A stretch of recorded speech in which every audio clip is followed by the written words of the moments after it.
Welcome back, YouTube. G Body Auto back at you with another one. Working on 2012 BMW 750i all-wheel drive. This vehicle, everything was working good on it, driving good. One day took for a test drive, parked it, was sitting in the car and idle. Then all of a sudden all the lights came on, and then the car just shut off. So try to crank it back up.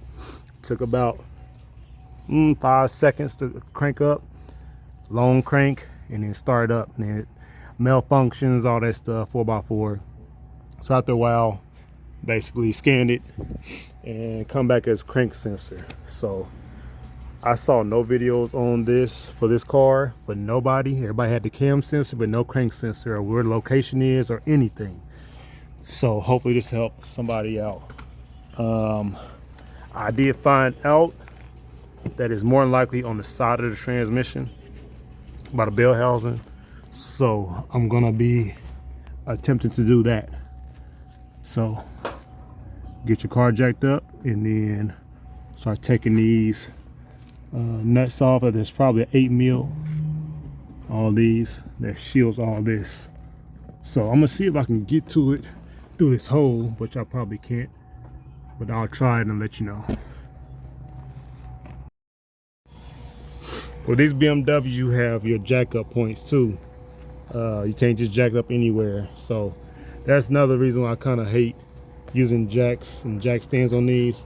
So it's good to have ramps. If you do, you can just drive up on them and you can lay up under here.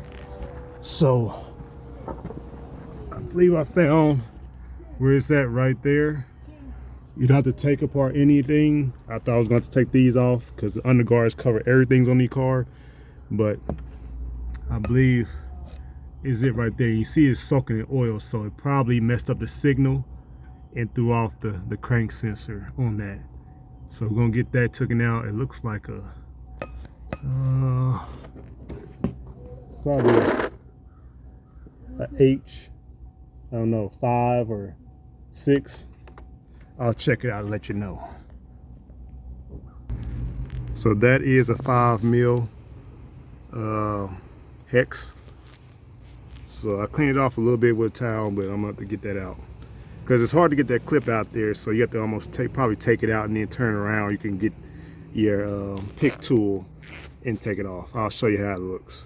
It's hard to get an angle on this so I can see it, but see if I can zoom in. See that little, it's a little notch, little circle right there.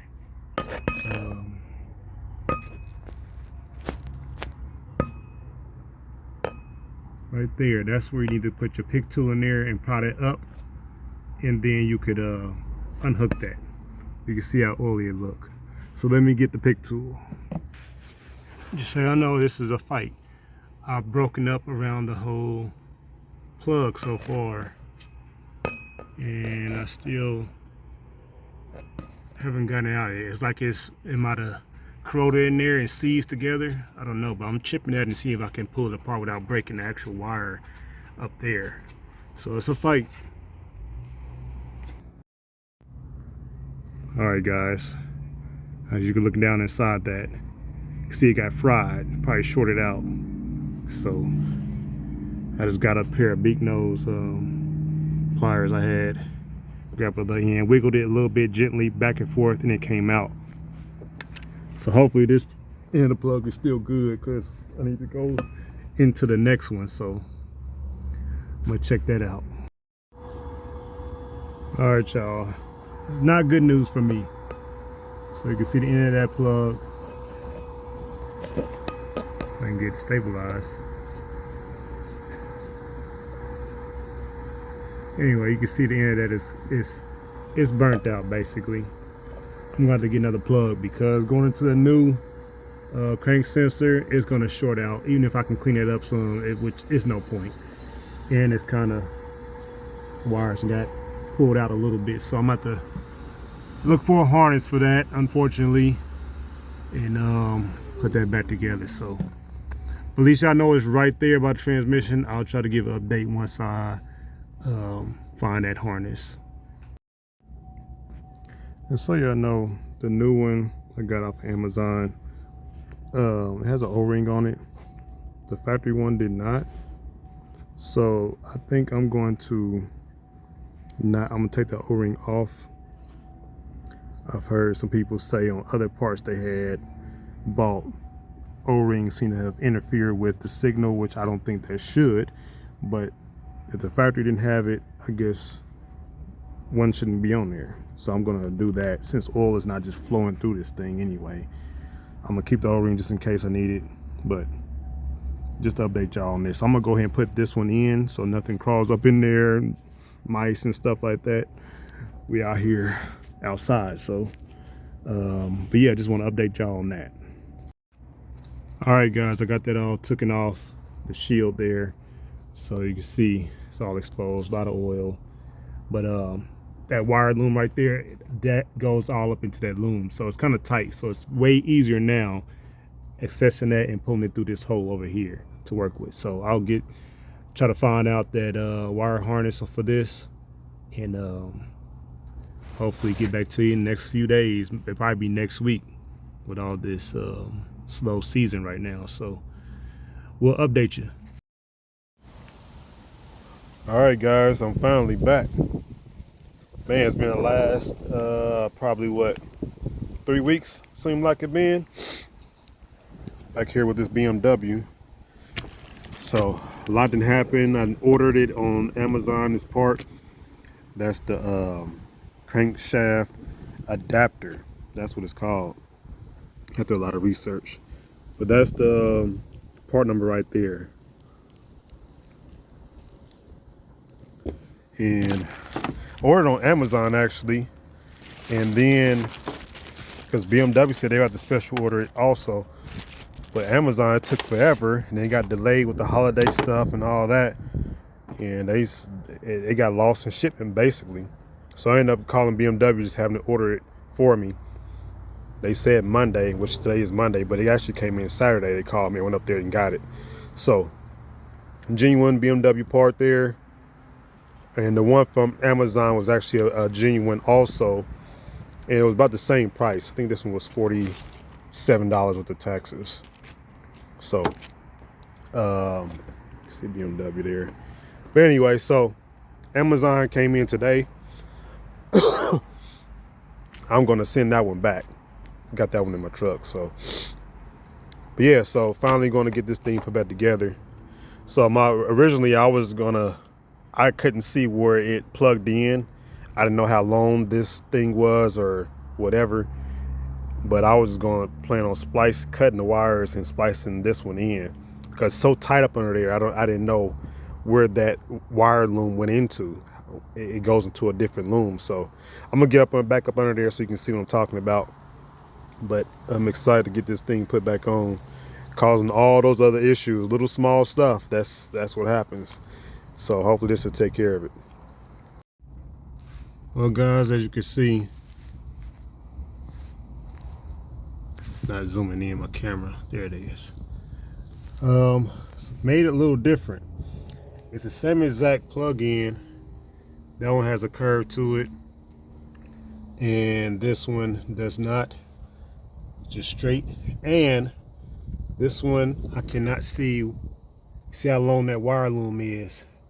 That means it's not as short like I thought. So this must be an updated part number or something, or they made it differently. So I'm not about to chase that loom all the way down and figure out where that goes.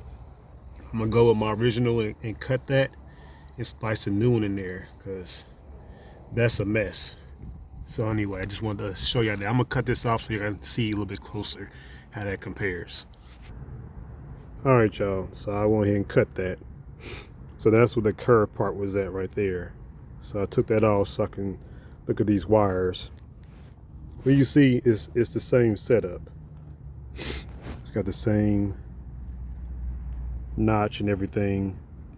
I just want to make sure these wires they're not exactly the same color. They have the red and the red, but the other two are yellow and black. This one has a yellow black one and then a brown one. So I already opened this up so I can follow that same wire pattern. I just want to make sure it all matches up. when I splice into the other, the wires is hanging down. So I just want to match that up. So I'm gonna cut that plug off in here and then splice them in there.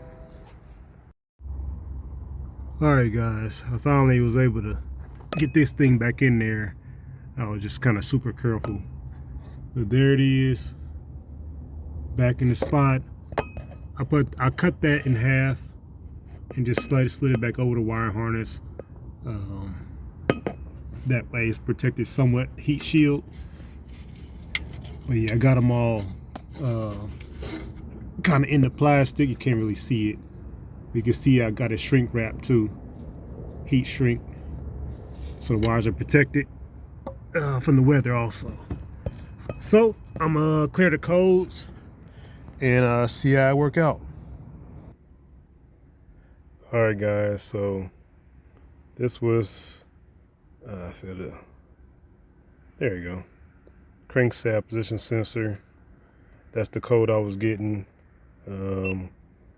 All of them pretty much say the same thing except for that one.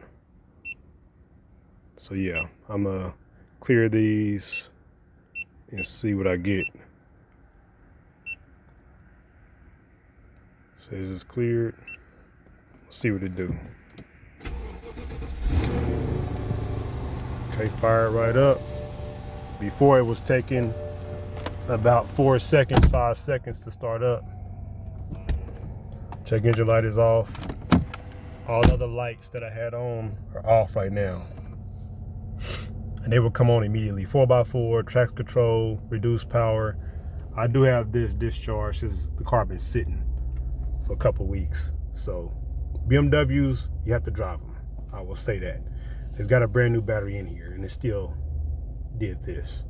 So anyway, I think it's a success. So I'm gonna let it warm up for a while. It's getting dark now, so I'm gonna wait till tomorrow, put the little shield back up under there and give it a test run. But it look like it's all in all good, y'all. So save yourself some money, save yourself some time, and do it yourself. Even though it's BMW, German, hard to do, but you can do it.